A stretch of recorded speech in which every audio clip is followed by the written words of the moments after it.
The question is that this bill be read a second time. I call the honourable member for Dawson. Well, thank you, Mr Deputy Speaker, and I strongly support this Australian National Preventative Health Agency Abolition Bill because it's a removal of duplication and expense that is an unnecessary drain on taxpayer funds. And I question why we need to have an agency that tells us exactly what to do. I mean, before the election, the Liberal National Party said that we were going to remove unnecessary red tape and regulation, and that's what we're doing. And we're doing it here today because the Australian National Preventative Health Agency is a redundant agency. It's funded by the Commonwealth, funded by taxpayers, in addition to the Commonwealth Department of Health, despite the fact that most of its functions actually overlap the functions that are in the Department of Health. In addition, a range of other Commonwealth research bodies have been funded to work in the same space: the Australian Research Council, the National Health and Medical Research Council, the Productivity Commission and the Australian Law Reform Commission. None of these bodies, though, was ever specifically tasked by government to actually lobby government. But this agency that we're abolishing here today actually was. One of the legislatively defined functions of the authority or the agency is to lobby and advocate for public policy change.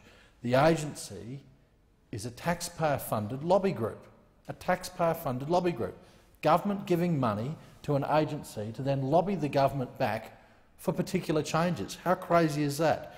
Now, I read a lot from the Institute of Public Affairs. They put out a lot of good stuff, and I've got to tell you that one of the reports they had called "The Biggest Vested Interest of All," how government lobbies to restrict individual rights and freedom, actually said 1/3 of the submissions to the Preventative Health Task Force, which established the Australian National Preventative Health Agency, were from bodies which receive large amounts of taxpayer funding.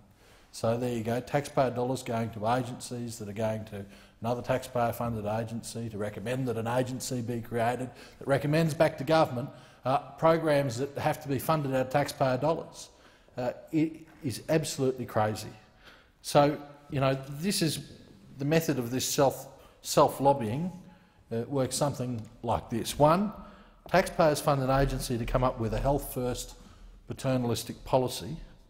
2, taxpayers fund research to justify that policy. 3, taxpayers pay for the agency to lobby the government to impose that policy.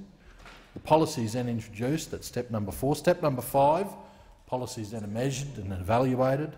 And 6, if the policy was ineffective, a stronger policy is then proposed because the earlier one failed. Number 7, if the policy was effective, then a stronger policy is also proposed because the earlier one succeeded. And round we go on that taxpayer-funded merry-go-round. We end up self-reinforcing that taxpayer vortex of control. While we're getting rid of some duplication here with this bill, this bill does include transitional provisions for functions from the agency to transfer to the Department of Health. Now, I'm glad that this agency is going because it is, as far as I can see, a lead apparatus in the creeping nanny state. And we've seen the nanny state creeping into our lives, particularly under the last government, riding on the back of these supposed preventative health measures. And we just heard from the member for Wills, and after I heard about 5 minutes into his speech, I thought, God, I should be dead. All the doom and gloom. Because I'm one of those people, as you can see, Mr Deputy Speaker, who suffers from something called obesity. No, it is true. It is true, Member for Everina. It is true. And I'm going to echo some of the words that the member for Herbert said, and I'm glad he's here because he went public with some of this. When Labor sees a fat person, they think, oh, that person's got a problem, let's set up a bureaucracy. When they see someone smoking, oh, it's got a problem, let's set up a bureaucracy. When they see someone having more than the standard number of drinks in the night, let's set up a bureaucracy to deal with the person. But it actually has got to come back to the individual. Individuals making choices, sure, with the help of some community support, Mr Deputy Speaker, but I've got to tell you something. The Labor Party, when they were in government, actually eroded the community support there was for individuals. They eroded it because they established these things called Medicare locals, which were, again, this creation of government, this quasi-government department, and they stripped all of the health funding that was going to community groups running these preventative health measures, local, on-the-ground, preventative health measures that people could actively get involved in, and they transferred it over to Medicare Local. I've got to tell you, I've got the Burdekin Centre for Rural Health now, because of what Labor did, about to lose over $500,000 in funding, annual funding, because all of those functions have been slowly transferred over to the Medicare Local, and they won't be rolling out to the degree that the Burdekin Centre for Rural Health is engaged with. But that is an example, a prime example of the rhetoric we hear in this chamber not matching the reality when it comes to what Labor actually does. Now, again, I go back.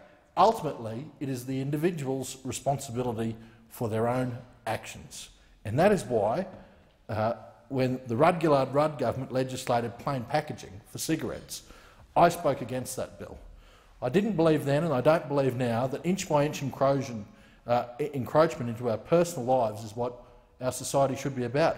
We as Australians have the right to make our own choices, and every time the government takes that little bit more in terms of regulation to force a particular world view onto the choice that we make, our personal freedoms are eroded. At the time I said that if the regulators and the Labor Party felt so strongly about telling people what they can and what they can't do, then they should just ban it. Ban it if it's that bad. If we believe smoking is that evil, then just have the guts to ban it. If we don't feel that strongly about it, then get out of people's lives and let them make their own choices and let them live how they want to live. Because we've seen regulation after regulation applied to industry, to that particular industry, the tobacco industry, and still people smoke. Still, I talk to local shops and they report the number of people buying cigarettes is increasing.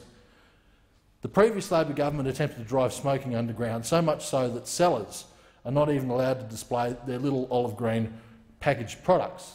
Now, it doesn't appear to have made any difference, because in the 3 years since the legislation was introduced, the Nanny state advocates have produced no evidence to suggest it's changed smoking rates in Australia. And that seems a bit odd, given there has very likely been some surveys done in the course of those 3 years. Surely there's teams of wowsers waiting for the opportunity to tell us, look, I told you so, I told you so. Given that smoking rates in Australia have been steadily declining since 2001, even business as usual decline could have been twisted into some kind of proof that interfering with people's lives like they did actually works. And it's not news that the Nanny state wants to hear, but there is at least some feedback on the Australian experience that's coming from the UK. The Times on February the 3rd this year reported cigarette plain packaging law a failure, tobacco industry tells UK. Putting cigarettes in plain packs has failed to cut smoking in Australia, led to record levels of smuggling and could be illegal in the UK. The tobacco industry has warned a British government review of the measure. Was there an outcry about the claims? No. The usual suspects argued the toss about the sale of illegal tobacco, but again in The Age on April the 12th this year, an article read, last week Fairfax Media visited several retailers in Melbourne's west, including gift shops, milk bars and liquor stores, with the ex-Purana Task Force detective employed by British American Tobacco. Illicit tobacco products were freely available upon request for cheap cigarettes and pre-rolled tubes of loose tobacco or chop-chop. Illegally imported cartons of Marlboro Red and Dunhill Red cigarettes were sold at half the legal retail price, while other brand name packs of 25 cigarettes cost as little as $8 compared to the normal price of almost $20. One Asian grocery store in Sunshine was asking $90 for a 10-pack carton of Manchester cigarettes, a fake brand manufactured in the Middle East for the black market. None of the illicit cigarettes were sold in the plain olive green packs required by law, and many had no health warnings. So what's the score on plain packaging, Mr Deputy Speaker? I'll tell you what the score is. Free choice 1, Nanny state 0. Free choice 1, Nanny state 0.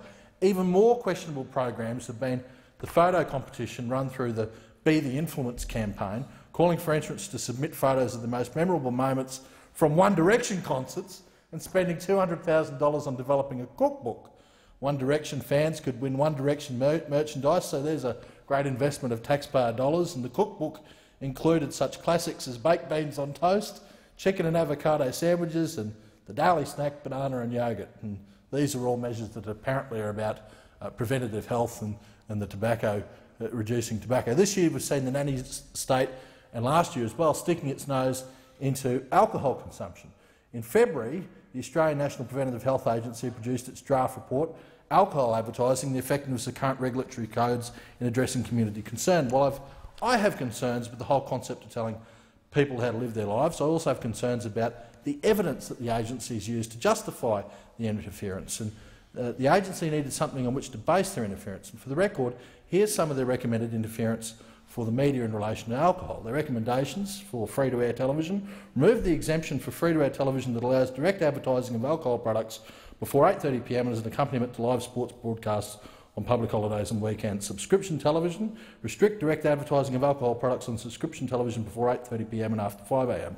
Cinema: restriction on the direct advertising of alcohol products on screen in cinemas before 8:30 p.m. and after 5 p.m.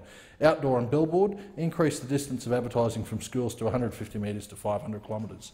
Then there is the Thought Police recommendation of this: where an advertisement has a strong or evident appeal to children or adolescents, then it should be found to be in breach of the code, irrespective of whether the marketing is also appealing to adults or the community generally, or whether the advertisement is deemed not to be directed to children.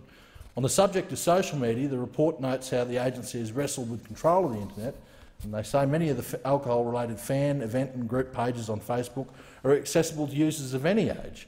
The video viewing site YouTube also allows alcohol companies, to develop their own pages, and there are seemingly no age restrictions on viewers. YouTube provides a platform for companies to display recent and previous television advertisements, which may include older advertisements that do not satisfy the current codes. So next batter up on the Nanny State hit list is YouTube, and that's no surprise. But if there's concern about old advertisements that do not satisfy current codes being accessible to children, then, well, let's burn down the library. Burn it down, burn down all the books and all the microfiche and all the stuff that's documented our history. Burn all the old newspaper archives, the magazine archives. Don't leave behind any trace of a culture that actually was once great and things that were done in the past because they don't satisfy the standards of today. Because that's what this is really all about. The nanny state trying to control society, trying to manipulate our lives, our actions and our thoughts. And according to an article in The Australian on the 14th of February this year, it goes even further. Fizzy drinks. Fizzy drink tax could save 67 lives, according to a study. That was the headline. A pretty specific outcome for a tax. The story kicks off with a 20% tax on fizzy drinks could save about 67 lives a year. A new study says researchers at the National Institute for Health Innovation at Auckland University, aided by Otago University, estimate such a tax would reduce energy consumption by 20 kilojoules a day, or 0.2%. That would be enough to help avert about 67 deaths from cardiovascular disease, diabetes and diet-related cancers a year, according to the study published in the New Zealand Medical Journal on Friday. I've got to tell you, if the greatest treasurer in the world couldn't get the mining tax right, I don't know about these guys with their 67 lives either.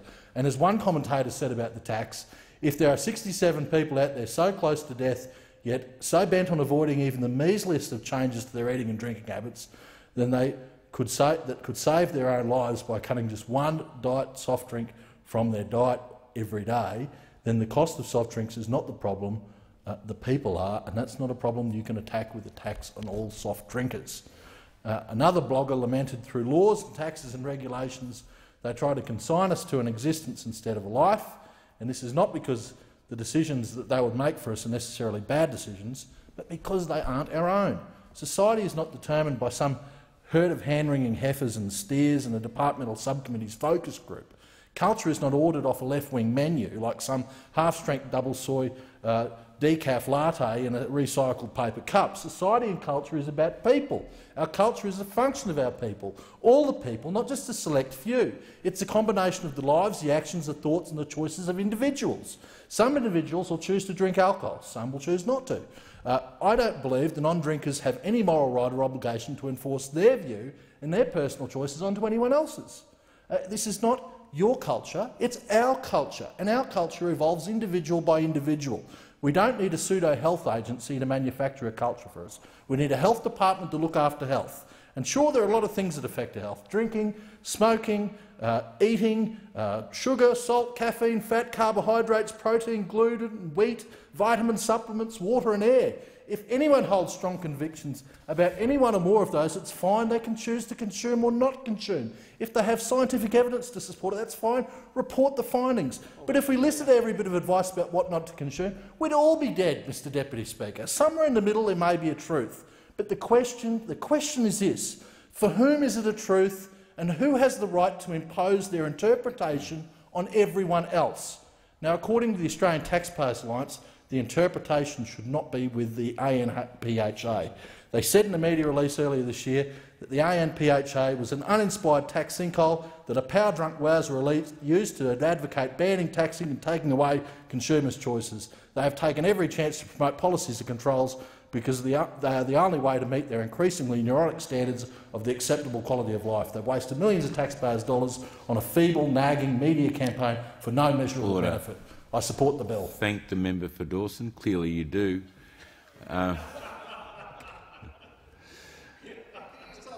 The question is that this bill be read a second time, and I call the member for Rankin. Thank you, Deputy Speaker. It's my honour to follow the member for Dawson. The member for Dawson is often entertaining but almost always wrong, and he's wrong in this case about the Australian National Preventative Health Agency Abolition Bill 2014.